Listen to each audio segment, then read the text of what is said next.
భారతీయ ఛానల్కి స్వాగతం. జై శ్రీరామ్. హర హర మహాదేవ్. మాధవి లత గారు హైదరాబాద్లో ఒక సెన్సేషనే క్రియేట్ చేశారండి ఎలక్షన్ టైంలో. ఆవిడ పోలింగ్ బూత్లో కొంతమంది మహిళలు బుర్ఖా వేసుకున్న వాళ్ళని బుర్ఖాలు తీసి మీ ఐడెంటిటీని చూపించుకోండి అని చెప్పి డిమాండ్ చేశారు. బుర్ఖాలు లేపించారట కొంతమంది. అది పెద్ద వార్తల్లో వచ్చేసింది. దానికేమో పెద్ద రచ్చ చేశారు. ఈవిడ మీద కేసు కూడా రిజిస్టర్ చేశారు, ఎఫ్ఐఆర్ కూడా రిజిస్టర్ చేశారు. దానికి ఆవిడ ఏమంటుందంటే, మరి ఒక 15 ఏళ్ల పిల్ల వాళ్ళ అమ్మమ్మకో ప్రాక్సీ కింద వచ్చి ఓటు వేస్తుంటే దొరికిపోయింది కదా, ఆ పిల్ల మీద ఇప్పటిదాకా ఎఫ్ఐఆర్ బుక్ చేయలేదు, మరి నా మీద ఎందుకు చేస్తున్నారు అంటే, ఈవిడ మీద చేయడానికి వాళ్ళకి టైం ఉంది, ఆ పిల్ల మీద చేయడానికి వాళ్ళకి దమ్ము లేదు, భయం. ముస్లిమ్స్ మీద కేసు రిజిస్టర్ చేయాలంటే మన వాళ్ళకి భయం, మన పోలీసులకి. తర్వాత ఈవిడ 4-5 వేసుకుని వెళ్తుంటే బూత్కి సెక్షన్ 144 మేడం మీరు ఉల్లంఘిస్తున్నారు, 4 కంటే ఎక్కువ ఉన్నారు అంటే ఏదో చెప్పారంట పోలీసులు. అదే అసరుద్దీన్ వేసి వాడు మేనల్డ్ అవ్వడం కూడా వాళ్ళు వందల మంది వేసుకుని తిరిగారు ఇటువంటి. వాళ్ళ మీద ఎవడు వాళ్ళు ఆపే దమ్ము పోలీసు వాళ్ళకి లేదు. అదండి, ముస్లిమ్స్కి ఒక లా, మన హిందువులకి ఒక లా, క్లియర్ కట్. మీరు ముస్లిం అయ్యండి, ఒక టోపీ పెట్టుకుని, లేదా ముస్లిం కాకపోయినా ఒక తెల్ల టోపీ పెట్టుకుని, స్కల్ క్యాప్ వేసుకుని, ముగ్గురిని మోటార్ సైకిల్ మీద వేసుకుని, హెల్మెట్ లేకుండా ఎక్కడైనా తిరగండి, రాంగ్ సైడ్ వెళ్ళండి, మేము మన ఎప్పుడో అప్పుడు ఆపేద్దాం, ఎవరికి లేదు. అదే మీరు నార్మల్గా స్కల్ క్యాప్ లేకుండా హిందూ వేయండి, మీరు తిరిగారు అనుకోండి, మీకు హెల్మెట్ లేదని ఆపేసి డబ్బులు కట్టిస్తారు. అది మనకు ఒక లా, ముస్లిమ్స్కి ఒక లా. ఇదే మన హిందూ దేశం అయింది కూడా మనకి ఇది మన పరిస్థితి. 2nd class, 3rd class, 8th class citizens అన్నాడు ఆనంద్ రంగనాథన్.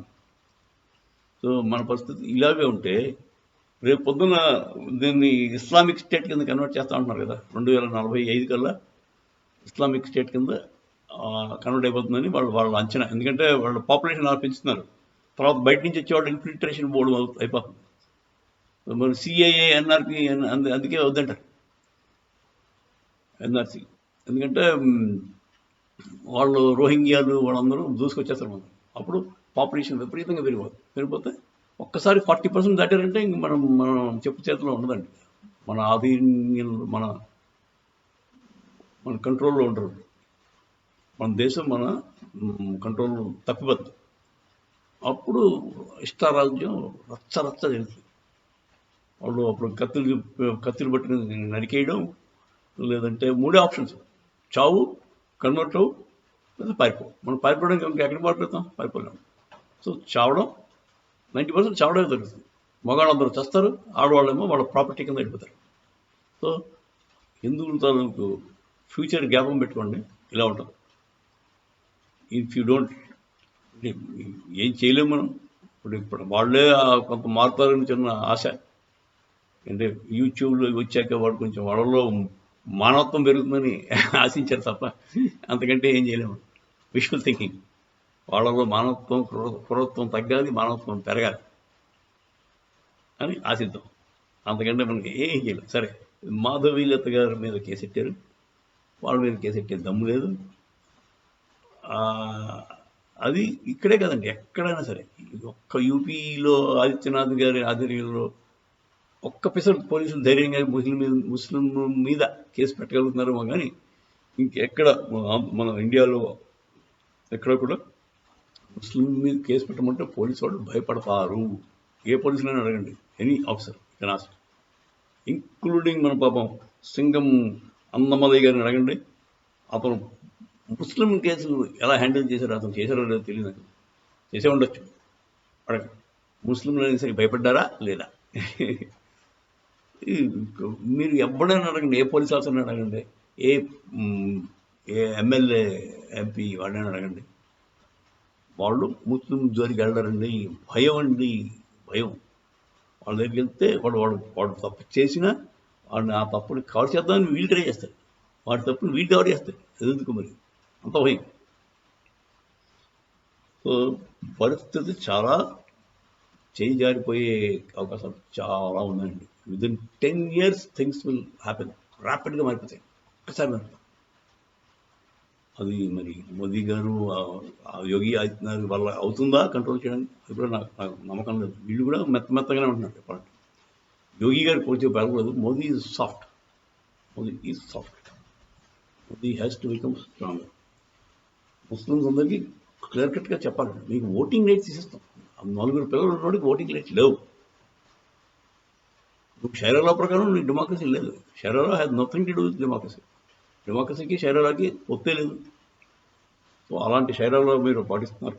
కావాలని మీరు దాంట్లో ముగ్గురు పిల్లలు 10 మంది పిల్లలు కంటున్నారు కనుక మీకు ఓటింగ్ రైట్స్ లేవు.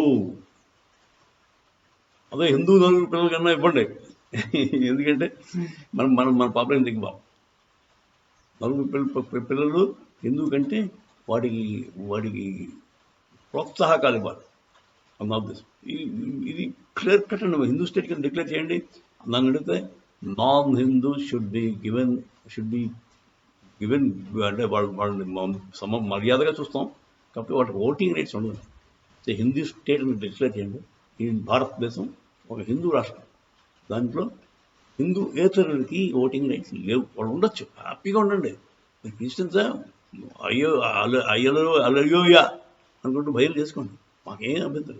మిమ్మల్ని ఏం చేస్తున్నాం కాదు, ఓట్లు వేయడానికి మాత్రం మీకు అధికారం లేదు. ఇది హిందువులకు మాత్రమే రాష్ట్రము.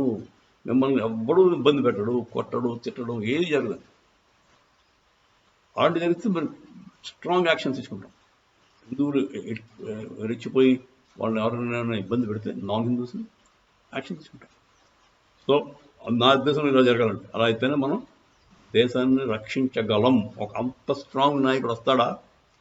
డిక్టేటర్షిప్ అంటే అదే, ఒక డిక్టేటర్ లాంటి వాడు రావాలి, వచ్చి భారతదేశం హిందువులకు మాత్రమే అని డిక్లేర్ చేసి మిగతా వాళ్ళందరూ బతకండి, హ్యాపీగా ఉండండి. అన్నీ ఉన్నాయి except voting rights, nothing else. Voting rights లేవు అని సౌదీ అరేబియాలో అక్కడ మన వాళ్ళు ఎంత ఉద్యోగం చేసి వచ్చేస్తారు. మీకు ఓటింగ్ ఇస్తారా, సిటిజన్షిప్ ఇస్తాడండి. 10 ఏళ్ళున్నా, 20 ఏళ్ళున్నా, 30 ఏళ్ళున్నా ఉద్యోగం చేసి కూడా వెనక్కి రావడమే. అక్కడ మళ్ళీ చాలా రిస్ట్రిక్షన్స్ ఉంటాయి ఇంకా.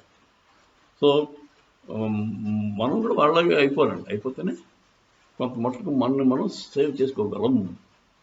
దానికి కావాల్సింది ఒక శివాజీ మహారాజు లాంటి వాడు, ఒక రాణా ప్రతాప్ లాంటి వాడు, మంచి ఇలాగ మెత్తగా భయపడుతూ రాజకీయ లీడర్లు కాదని మనకు కావాల్సింది ఒక స్ట్రాంగ్ కరోడా మనిషి. అందరినీ కూడా ఒక దారిలో పెడితే కానీ కష్టం. హిందువుల్ని రక్షించడం చాలా కష్టం. ఎందుకంటే మనం చాలా వీక్ పీపుల్, మనం కాపాడుకునే శక్తే లేదు. అలాంటి మనకి ఎవరు గవర్నమెంటే కాపాడాలి. అందుకు మనకు ఎక్స్ట్రా ప్రివిలేజెస్ ఇవ్వాలి, ఇస్తేనే మనం బతుకుతాం, లేకపోతే లేవు బతుకులా. ఎక్స్ట్రా ప్రివిలేజెస్ అంటే మనకు ఒక్కరికే హిందువులకు మాత్రమే ఓటింగ్ రైట్స్ ఇవ్వాలి. తోడంతా షేమ్లెస్గా చెప్పినా you can live here, but మతం మారేవా అయిపో, నీ ఓటింగ్ రైట్స్ ఫోన్లో చేసుకో. ప్రాపర్టీ రైట్స్ మీద నెక్స్ట్ వెళ్ళొచ్చు.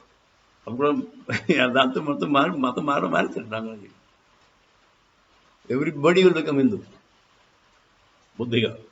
అప్పుడు శాంతి, భద్రత అన్నీ ఆటోమేటిక్గా వచ్చేస్తాయి. నా ఉద్దేశం కొంచెం కష్టపంతిలాగా కనబడుతుంది ఇది. కాకపోతే ఇలా చేయకపోతే మనకు యాక్షన్ లేదండి. ఇంకొక 2045 కల్లా ఆ పిఎస్ఐ వాడు చెప్పినట్టు వాళ్ళ పాపులేషన్ 35-40% వచ్చేస్తుంది, ముస్లిం పాపులేషన్. అప్పుడు హిందువులే కాదు, ఈ క్రిస్టియన్స్ పని కూడా ఖతం, ఎవడో ఉండడు. వాళ్ళు ఒక్కసారి 40%, 35% దాటారో ఇంకెవరిని బతకనివ్వడు. అది వాళ్ళ నైజం. మహాప్రభు గమనించండి, ముందే వేరుకోండి, ఏదో ఒకటి చేయండి. జై శ్రీరామ్, హర రామాలు.